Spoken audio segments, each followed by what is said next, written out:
Well, hi everyone. I'm Pablo from Diva, and today we're going to talk a little bit about how distributed validation can be a decentralizing force, removing elements of trust and of centralization in the staking ecosystem. So it finally happened. The merge went through smoothly, and now we have an equivalent of Ethereum staking representing 30 billion in assets, which are yielding a real yield of 5 or 6% a year. And because the ETH is deflationary, this is the first time that we have a massive real yield in crypto. But with this switch from proof of work to proof of stake, now security is determined by capital, and that's unfortunately centralizing. So to look at what's driving that trend, I want to ask, what are we asking from our validators? So today, we're saying anyone can run a validator as long as you have 32 ETH, which are about 40, 50K today. You will need also a reliable server and skills, something that you can keep online, that can run a full node. But we're also asking you to be willing to accept the liquidity and potentially lower returns from solo staking. So this is not a great deal we're asking. And one question is, who's left when ETH reaches $10,000?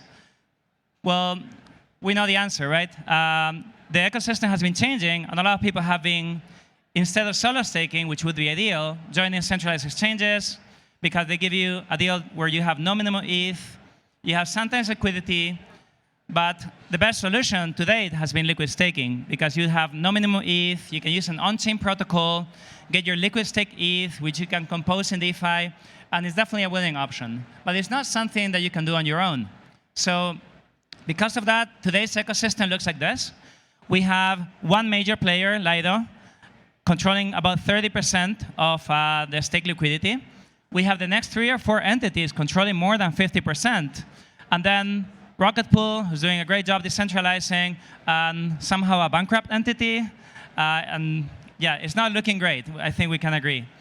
So what I want to talk about is how did we get here and how can we change it? So when we look at traditional staking, the word that comes to mind is trustful. You either need to trust yourself that you're going to do a good job, or you need to trust somebody to do that for you. And some of the risks are, if you lose your keys or you go offline, you could potentially look at a loss of 16 ETH plus a 10-year lockup. And by the time you get that ETH, what is that worth at that point? You also have slashing risks, which are deterring people from casually setting up validators. But the most important is it's very hard to delegate a validator, because you need to trust the person that's running it for you.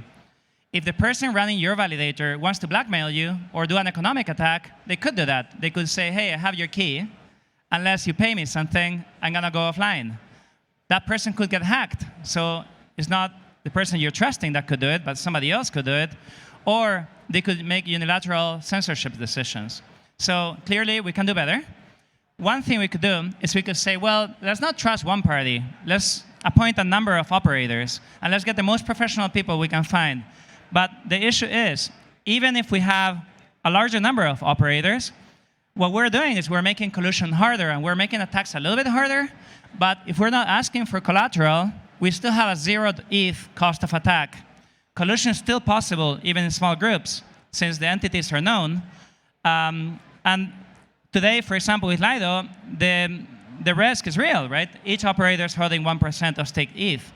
That's at the Lido level. But if we look at the network level, they're also quickly approaching the 33% critical threshold. Once you have one player coordinating a third of ETH, a number of cartelization issues start to become more obvious. And well, one way would be to have platforms limit, but clearly that's not the case. So we urgently need different solutions to balance the ecosystem.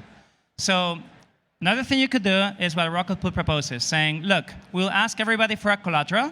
We'll ask for a bond of 8 to 16 ETH per validator. And that means that if somebody misbehaves, we'll just take it from their collateral. So what we're doing here is we're saying there's people who are kind of senior and protected. The staker is more protected. There's people who are doing work. They're getting paid for that work, but they're putting some guarantees. So that model works, but there's still margin for improvement. In this model, what we're seeing is each operator is custodying one private key. So you're not fund custodial, but you're still duty custodial, because somebody has that key. Second issue is that bonds can be prohibitive, and the current state of Rocket Pool is the deposit pool is full. And that is because there's more demand than supply. So we need better mechanisms to balance this. So one thing you could say is, well, why don't we do distributed validation? And I would tell you that is great, because you remove the custodial element from the private key, but you're also changing the model, right? Because now collusion could paradoxically become easier since you only need 2/3 of the network to do it. And the other thing is distributed validation on its own is not the answer. You need an economic model to make sure that it's not economically rational to attack the network, because even if you're distributing, you could still have a similar risk of collusion. So questions like, how do we reward good operators? That's not built into the model. How do we ensure good faith? How do we attribute losses, and how do we eject bad actors? All these are questions that to date are not solved. So we need more resilient alternatives. I like to say the future of Ethereum is at stake. So we went back to first principles. We went back to the whiteboard and thought, what if we could rewrite the rules for validation? What if we could design validators that are fully replaceable? What if somebody goes offline, somebody else could take completely that responsibility without any loss of funds whatsoever? What if we could reduce missed attestations, because we could distribute the ability to be online? And just like if an employee doesn't come up to the office keeps working. But we found that we could reduce missed attestations by 500x. And I'll show you that. What if we could have smoother incentives that are socialist rewards? What if we could eject actors quickly and decisively to make sure that that doesn't take 10 years to get kicked out? So what we said is, well, we want native on-chain machines that can't be evil. So that's a bit what we've been designing, and I'm going to walk you through some of the decisions we took. So the way to understand Diva is you have 3 design spaces. You have the liquid staking space, where you have Lido, Frax, Stakewise. You have the economically trusted space, whereas what solutions are there out there where it's not economically rational to attack them? So the only solution that comes to mind is Rocket Pool here. And then you have DVT. But as I said, DVT still has these unanswered questions. How do you pay people? How do you reward people? How do you take fines from them? Oval and SSV are doing a great job at coordinating DVT, but it needs to be connected to liquid staking, and it needs to be connected to economic security. So what Diva is creating is we create a 2-sided staking pool. If you're a staker, you're the passive part. You're simply staking, that you could do on Lido.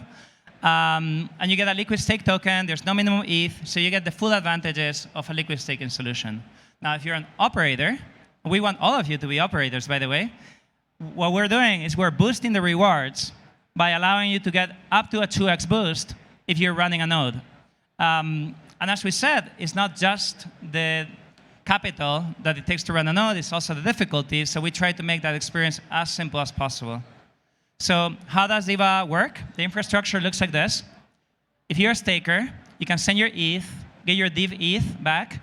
That goes to a smart contract. And what the smart contract does is every time it can, it creates a validator. And the difference is we're not innovating at the liquid staking level. We're innovating at the distributed validation level. So what we're doing is everyone in this room could have a node. And if you're running a node, you're playing a lottery every time that there's a new validator, and you might get a chance to join it. Now, to join that validator, you need to post a little bit of collateral, but it's not 32, it's not 16 or 8, it's 1 ETH. So if you have 1 ETH, you can be an operator on Ethereum mainnet thanks to Diva. The way I think about it is if you have a MacBook, you can probably afford a validator. So how does a validator work? It's basically an execution client plus a consensus client. We support any diversity of clients. And what we did is we built a very lightweight client. The Diva client is just a few megabytes that sits on top of that. It consumes minimal resources. It's just a very light peer-to-peer network. By the way, we're not a blockchain. We're just a peer-to-peer network. So it's much lighter. It's much easier to coordinate. It has much more capacity. Last point is, unfortunately, the way Ethereum is built today, you need an oracle to read rewards, but we've been trying to minimize trust there as well. And we are prototyping already zero-knowledge oracles that allow you to verify the balances trustlessly, even without the EIP that we're still missing for Ethereum. So how does it compare? You have from more decentralized to more centralized. Honestly, it doesn't get better than solo staking for decentralization, but it's a trade-off, right? So what we're doing is we're saying, we'll give you all the good things that you have with liquid staking, no minimum, a liquid staking token, the composability, the smart contract. We'll give you variable rewards that are competitive with everyone else, but where we're innovating is we're the first solution to have node redundancy, well, to bring it to production. That means that because every node, every validator is handled by 16 different nodes, up to 5 nodes can go offline without any impact to the network. And that has a huge impact on performance. The other thing is because we're splitting the bond between different nodes, we can reduce that to 1 ETH bond. So we're trying to build the most decentralized and the most trust-minimized network for staking. The design principles we have is, for a solution to be a market leader, you need to have max economic utility. So you cannot compromise on APR. You need to give the best results. We need to be integrated with the major platforms, Aave, Euler, Maker, Liquidity, you name it, because useful, everywhere where you can use ETH, you could use a staked ETH, and that would be better for you because it's yielding. So we need to work on all these integrations to make sure that this is the most useful. The other design principle, as we said, is decentralized and inclusive. Running by only 1 ETH means a lot more people are able to do it. But we also made the simplest node operator out there. With Diva, you don't need to take care of private keys. It works very similar to BitTorrent. When you're running Diva, nodes discover each other, negotiate keys with each other, and it's completely transparent to the user, just like when you're streaming files to your friends. Difference is here, you're streaming economic attestation duties. Lastly, we have a design principle of resiliency to make it collision resistant and have the best risk management out there. So I'm going to showcase a few decisions we made. For example, the distributed validation key, we're using DKG, threshold signatures, which means that the key never comes together. Nobody ever has that key, which means that it can only be reconstructed with the consensus of the network. We have another feature, which is a self-healing network. So many networks, when you start losing nodes, liveliness degrades. So we have incentive models to self-heal that network and recover 100% liveliness. One way to look at this is, what happens if you have a very bad validator set? People who are 5% of the time offline. Well, if you only have one, then you have 95% uptime. But as you keep adding sets on a 2 out of 3 consensus, the downtime risk goes down dramatically. So we're improving it by more than 2 orders of magnitude with a set size of 16 that we've chosen. One way to visualize that is we have this really terrible set of nodes which are constantly offline. 1 out of 10 blocks are missed by them, like one out of 20 attestations, sorry. But what you can see is, even if this set of participants is honestly terrible, it never reaches the threshold where the network is offline. So in this example, even with that spotty availability, we still have near 100% uptime. This is something that directly translates into better APR and better resilience in the network. Next thing is, we like to say we're the most decentralized network, but if you look at the Beacon chain, there's only 5,000 nodes out there, and 40% of them are in the US. And we feel like the main reason for that is because it's prohibitive economically. It correlates very strongly to GDP. So with Diva, we have a mandate of enabling diversity. We made it super easy. You can bring your dApp node or your own machine. You can install a Docker package with 0 config. And in a few minutes, just like you would install an Apple TV or something, you can be up and running, and you can be validating on Ethereum. And again, we incentivize that very strongly by giving you a boost in rewards for anybody running a node operator. That means that we have created a cryptoeconomic cooperative where the incentives are making sure that there's always enough demand from stakers and enough demand for operators. One way to think about this is, if you're Uber, you need to fix that cold start problem. You need to bring drivers in the street. You need to generate demand. Sometimes there's surge pricing to make sure more people come online. So we have something really similar where it tends towards a network equilibrium where everything just works. So we started with this. I feel like we have good answers for the economic part. We have good answers on making it easier. we have definitely answers for giving better liquidity, but that's not all. Even if we solve these 3 problems, there are still trust elements that we're trying to remove. So one element that we're working on is removing trusted oracles using zero-knowledge proofs.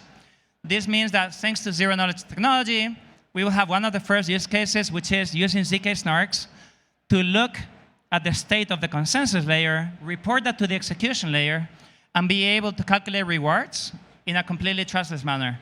This solution is trust minimized, and it means if you have at least one honest participant, which you can run if you want to make sure, then you'll be fine. This is some technology that Succinct has been developing called telepathy, and we're looking to bring this to production. So, what's exciting about all this, for me personally? I feel like we're working on many of the major challenges for Ethereum. This is the roadmap that Vitalik posted a few months ago. Many of the unsolved challenges are how do we get to distributed validation? How do we adapt to a post-withdrawals world? How do we deal with MEV and the threat of MEV becoming a centralizing force, proposability of separation? All these issues, what they have in common is that validators are a base layer where value is created and where security is built. So building the right solutions and backing that by the right cryptoeconomic incentives is fundamental. So that's my talk. If you'd like to learn more, we are about to release public testnet in March. We are looking for people to play with it. So if you're interested in playing with it, please scan that. You can find a node operator form. We're like opening gradually this until it becomes public.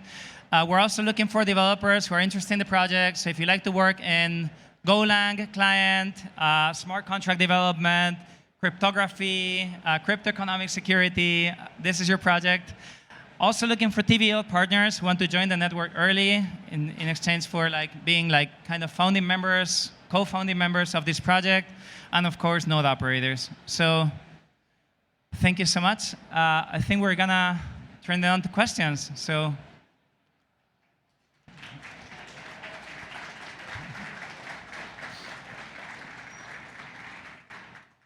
Do we have any questions there?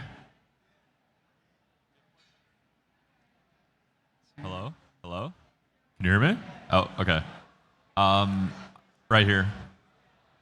Where are you? In front of you. Ah, yes. Yeah. I'm just wondering, so obviously you guys have a 1 ETH bond to start a validator. What is the difference between, let's say that you have 8 ETH. Would you be holding a key shard for 8 different validators? Would that be the best in terms of economics, or would you just have 1 key for 8 ETH of a validator? What is the kind of trade-off between lowering the bond for yourself if you have more ETH? Sorry, can you repeat the question? Yeah, so let's say that I have 8 ETH. Yeah. But you guys obviously only have a 1 ETH minimum bond requirement. Yeah. Would I be participating in 8 different validators with Basically. those 8 ETH? Okay. Yeah. So what happens is when you have 8 ETH, you're eligible to join up to 8 validators. And then there's this lottery where if you're eligible, then you can receive one of these validators. And in principle, there's no limit to how many validators you can run. But of course, we want to make sure that we have a very diverse set to make sure that it's very well balanced geographically, across availability zones and so on. But economically, it's pretty much equivalent, whether you run them or somebody else.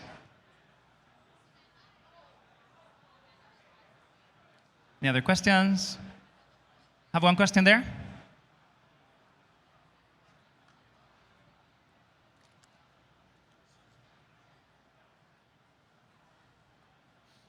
Hey, yeah, this has been a great talk. Thank you. Is there a roadmap to 0 ETH requirement, or very minimal? A roadmap to? To getting to even lower than 1 ETH bond requirement?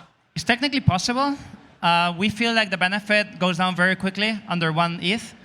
We look at the distribution of how many people have 1 ETH versus 2, 4, 8, and we found that 1 is a pretty good amount. Once you go more, then what you start to have is a lot of network gossip and chatter. So I feel like we could lower it, but there's not much of a point. What we're optimizing for is making sure we have enough capacity, and it feels like 1 ETH is the perfect point. Oops.